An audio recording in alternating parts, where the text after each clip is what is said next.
Previously on BattleTech.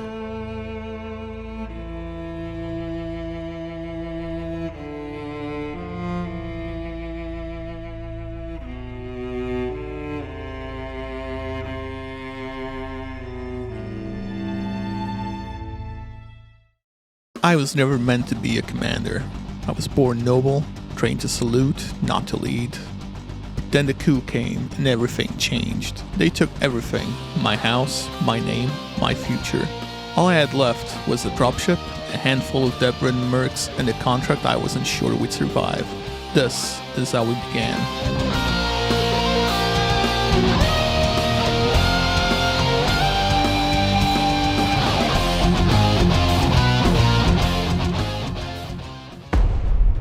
For some reason, it does that.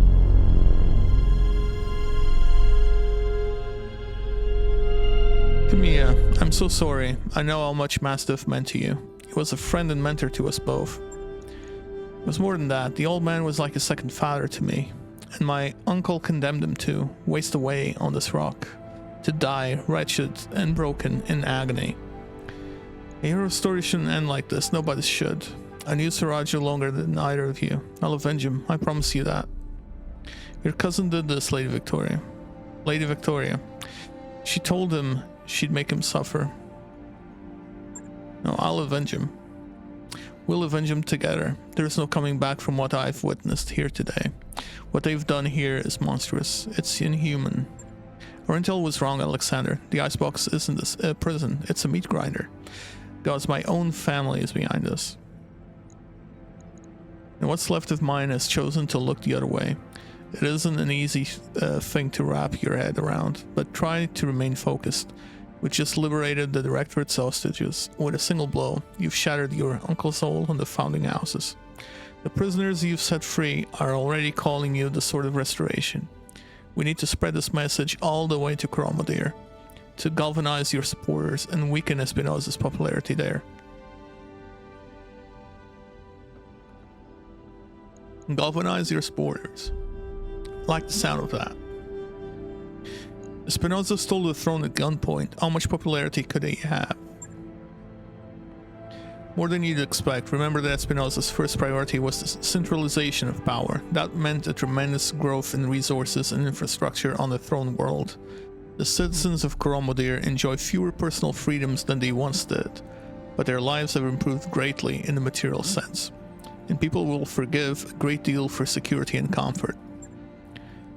With our victory on Weldry, we've all seen what happened to those who would not be bought or indoctrinated, those who refused to kneel before a tyrant. We know what became of the people who were made to disappear, and soon enough the entire Reach will know too.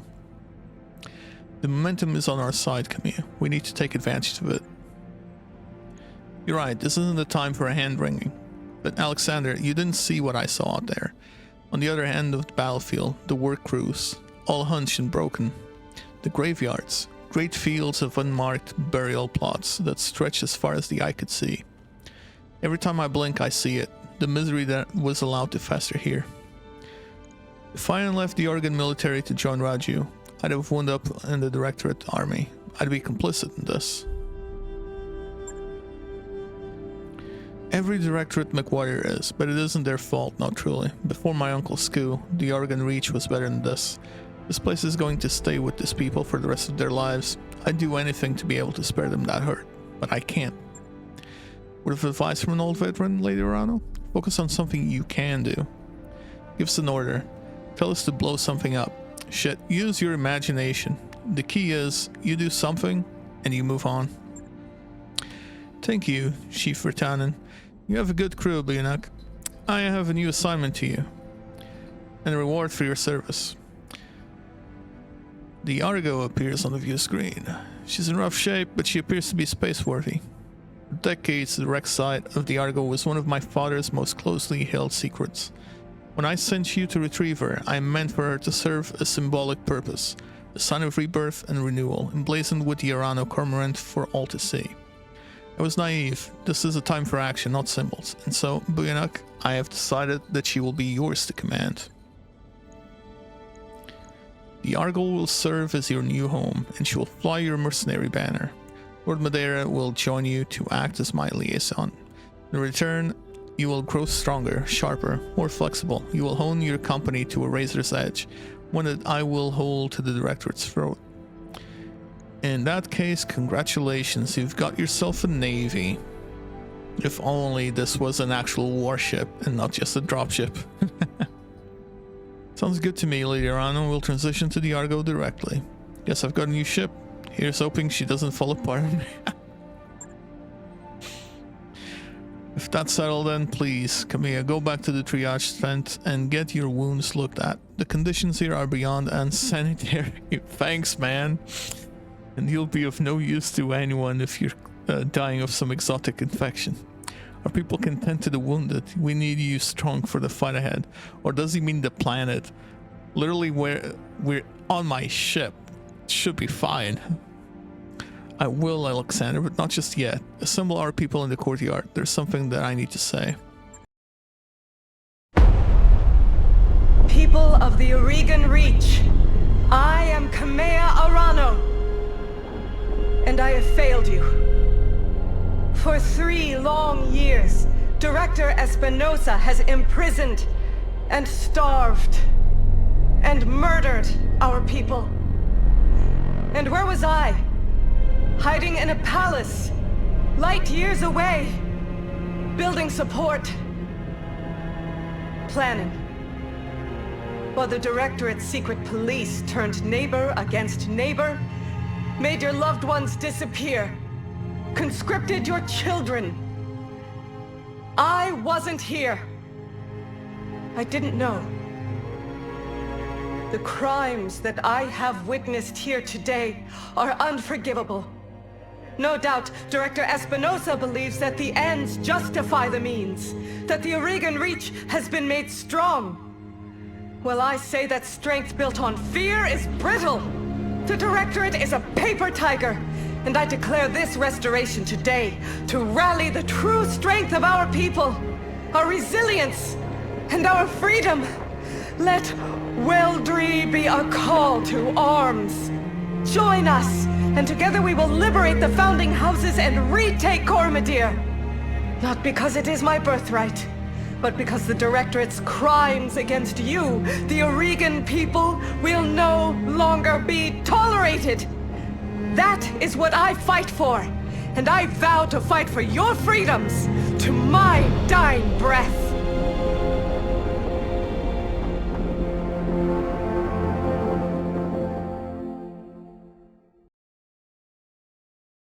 Hope you guys enjoyed my female voice there, huh? Very.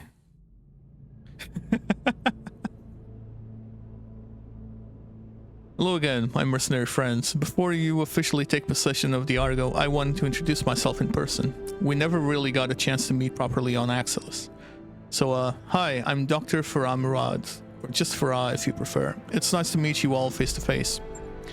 Yeah, Doc, you too. I'm gonna call you Doc, by the way. You should probably go ahead and get used to it. It was impressive work you did, getting the Argo flying. Between you and me, I had my doubts. Honestly, I did too. You should have seen what the Argo's interior looked like after a couple of 100 years of pirate occupation. Actually, I take that back. If you'd seen what I saw, you would never have wanted to set foot inside. Take it from me, the ship has been deloused from bow to stern, and every meter of her has been hosed down with industrial-grade disinfectant. Nice.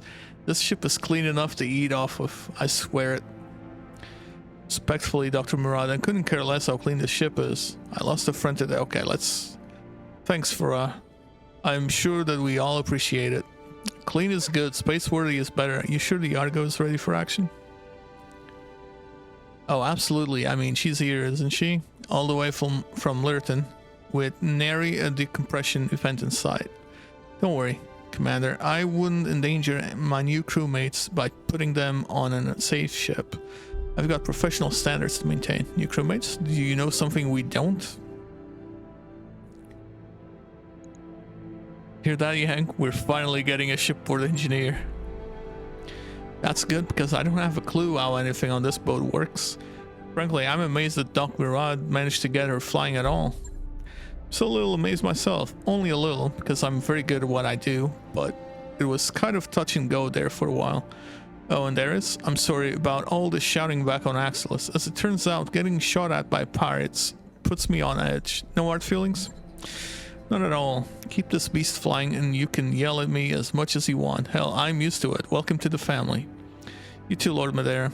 I never imagined we'd be working together, but I'm glad to have the opportunity. As am I, Mr. Oliveira. Over the years of our exile, Lady Arano told me a great deal about you and your company. All of it good.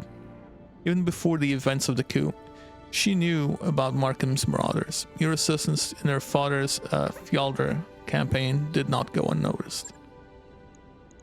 It was a job, Lord Madeira. We only did what High Lord Tamari paid us to do. Still, it feels good to be appreciated and to know that someone out there still remembers Commander Markham's name. You'll be a welcome addition aboard the Argo, Lord Madeira. Thank you, Commander Mendes. Speaking of which, you'll have some time to break your new ship and before Lady Arano is ready to move to Panzer.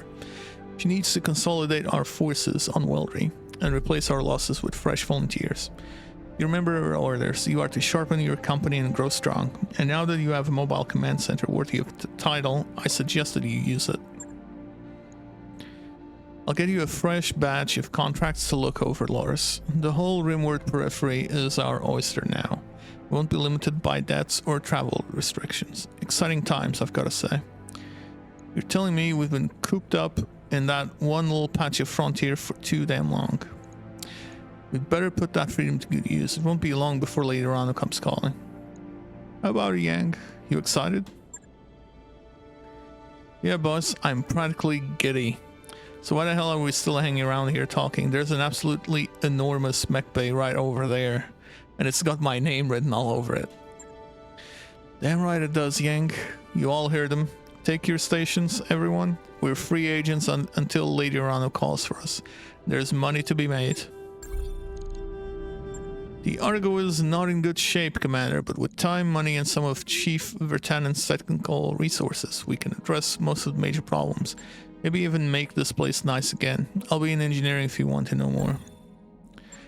Lady Arano said she wanted us to get stronger. With these mech facilities, we finally have the resources to do that. Bring me scrap mechs from missions and shops, and I'll rebuild them into fighting machines.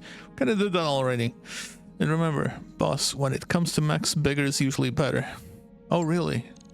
You don't have to tell me that.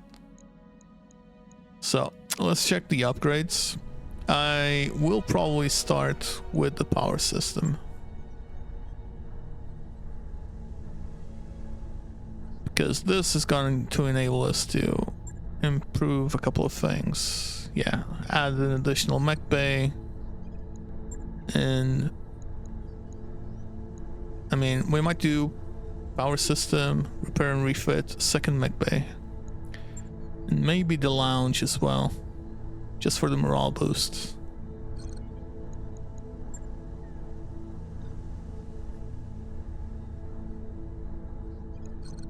Yeah, let's do that first. It'll take a bit, but we'll get it done.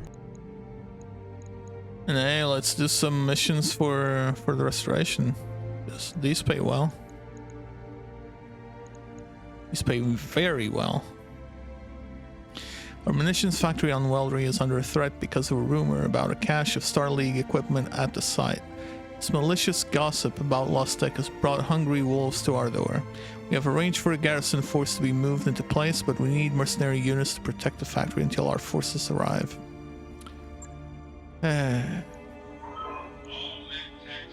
Let's maybe try and up that. I mean, if we can get those archer parts, might be nice. Then we get rid of the Vindicator and put her up with an archer and just blast with missiles.